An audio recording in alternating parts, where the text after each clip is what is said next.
जय मसीह के मेरे प्रिय भाई बहन, मैं कबर रॉयल प्रीस्ट। तो आज हम वीडियो में बात करने वाले हमारे रोमन कैथोलिक भाई और बहनों को बिलीफ के बारे में। उनके अंदर भी दो डिविजन है, दो टाइप के लोग हैं। कुछ लोग बोलते हैं कि हम मेरी से सीधा प्रार्थना करते हैं, और कुछ लोग बोलते हैं कि हम मेरी को ऐसा मध्यस्थी यूज़ करके हम गॉड से प्रार्थना करते हैं। ठीक है, तो बेसिकली हम वीडियो में देखने वाले तीन चीज़। पहला हम देखेंगे कि क्या हमें मेरी से प्रार्थना करना चाहिए। दूसरा हम देखेंगे कि क्या हमें मेरी को मध्यस्थी यूज़ करके हम गॉड से प्रार्थना करना चाहिए।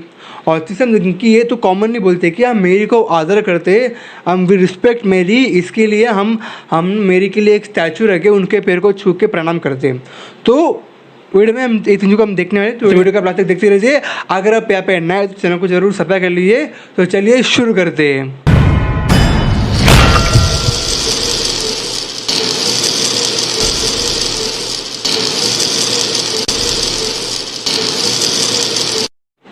तो हम पहला बात करते हैं, क्या हमें मेरी से प्रार्थना करना चाहिए। ठीक है, इसके लिए मेरे पास सीधा एक ही वचन है, मैं बोलता हूँ। वो वचन है यूहन्ना का 14:13-14 या।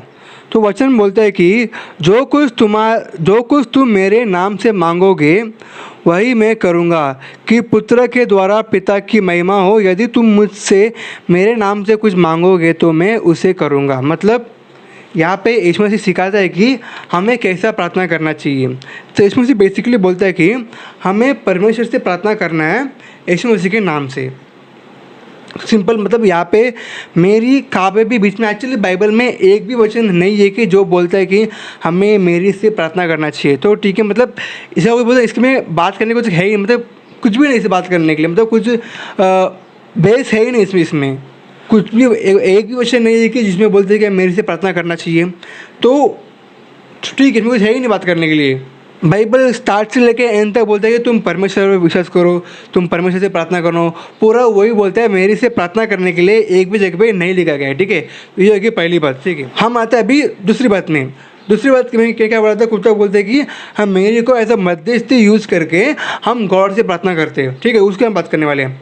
तो बोलते कि मेरी को मध्यस्थी के साथ यूज़ करते हैं। मतलब को सिंपल पापा दिखाता है, वो उसमें बोलता है कि हम तुम्हें यीशु मसीह के नाम से गॉड से प्रार्थना करना। मतलब यहाँ पे यीशु मसीह ही मध्यस्थी, यहाँ पे मेरी कहाँ पे लिखा ही नहीं, मतलब मेरी तो बीच में आई ही नहीं, मतलब इसका भी बेस नहीं है।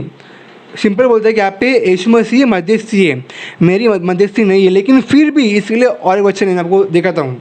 वचन पढ़ता हूँ। वचन बोलता है कि पहला तिमोथेयुस का 2:5, क्योंकि परमेश्वर एक ही है और परमेश्वर और मनुष्य के बीच में भी एक ही बीच वही है, अर्थात मसीह यीशु जो मनुष्य है। तो यहाँ पे क्या बोलता है, बीच में यीशु मसीह एक ही बीच में है, नहीं बोलते ना इंटरमीडिएट, नहीं मध्यस्थी करने वाला। तो यहाँ पे बोलता है कि परमेश्वर एक ही है, उसके बीच में मनुष्य और परमेश्वर के बीच में मध्यस्थी करने वाला भी एक ही है, जो है यीशु मसीह। वचन क्लियर कट बोलता है कि हमें हमारे मनुष्य और गॉड के बीच में एक ही मध्यस्थी है, जो यीशु मसीह है। तो इसके बीच में मेरी को लाना और किसी संत को बीच में लाना कोई सेंस बनता ही नहीं है। कोई सेंस है इस बात की?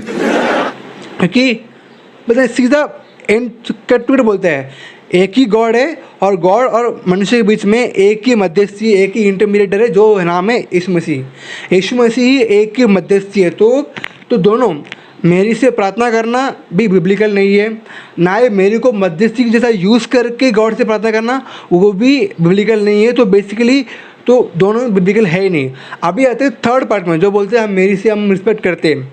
तो यस, तो गॉड यूज मेरी एज अ वेसल टू, बोलते ना, अपने गॉड ने मेरी को यूज़ किया कि ताकि यीशु मसीह दुनिया में आए, and we respect me too, and every one should respect, because God Bible को बोलता है कि मेरी जो स्त्री है, स्त्रियों से सबसे ज़्यादा आश्रित है। तो बाइबल को वचन पता ही है, मैं को यहाँ पे डाल दूँ वचन को।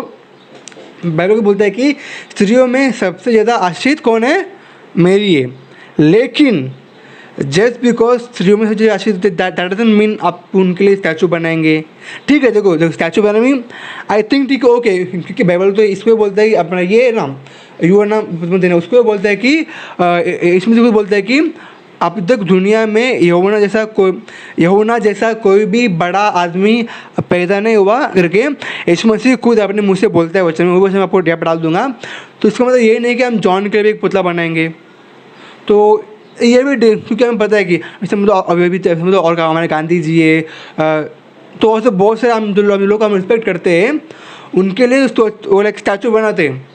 तो वैसे उन लॉजिक से इन्होंने मेरी के लिए भी एक स्टैचू लगाया है, स्टैचू बनाया, वो भी ठीक है, हम माने ठीक है, आप लोग उसको रिस्पेक्ट करते हैं, okay we too respect them, लेकिन उनकी स्टैचू को पैर को छू कर प्रणाम करना ये कैसे सही होगा भाई?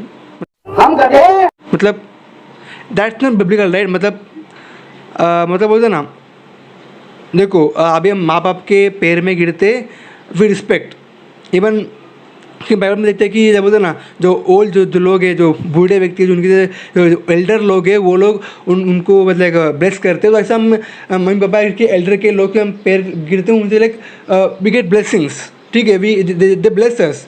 बट तो पुतले के पैर में गिर के तुम्हें क्या ब्लेसिंग मिलेगा भाई? सह लेंगे थोड़ा सा, कुछ मिलेगा तुमको? मतलब कोई सेंस बनती नहीं है। तो पहले तो पुतला बनने की ज़रूरत ही नहीं थी, ठीक है, फिर तो बना लिया, ठीक है, तुमने okay that's fine, respect them, ठीक है, लेकिन उस पुतले को देख पैर छू कर और सोचना कि इससे हमें ब्लेसिंग मिलेगा, एक ऐसा बात है। मतलब जो मनुष्य मर गया है वो कैसे आपको आशीष देगा? मतलब सेंस नहीं बता, राइट? तो we respect Mary, but that doesn't mean you can do a statue and pray for। मतलब हम मेरी को रिस्पेक्ट करते हैं, लेकिन उनके लिए पुतला बना के उनके पुतले को पैर को छूकर हमें आशीष मिलेगा सोचना एक आई थिंक इमेच्योरिटी। सो या thank you, that's all the video for now. अब भी आपको वीडियो अच्छा लग रहा है, वीडियो को लाइक शेयर कर दीजिए, बताइए कमेंट में आपको मेरा पॉइंट्स कैसा लगा। So thank you, until the next video, thank you, God bless you.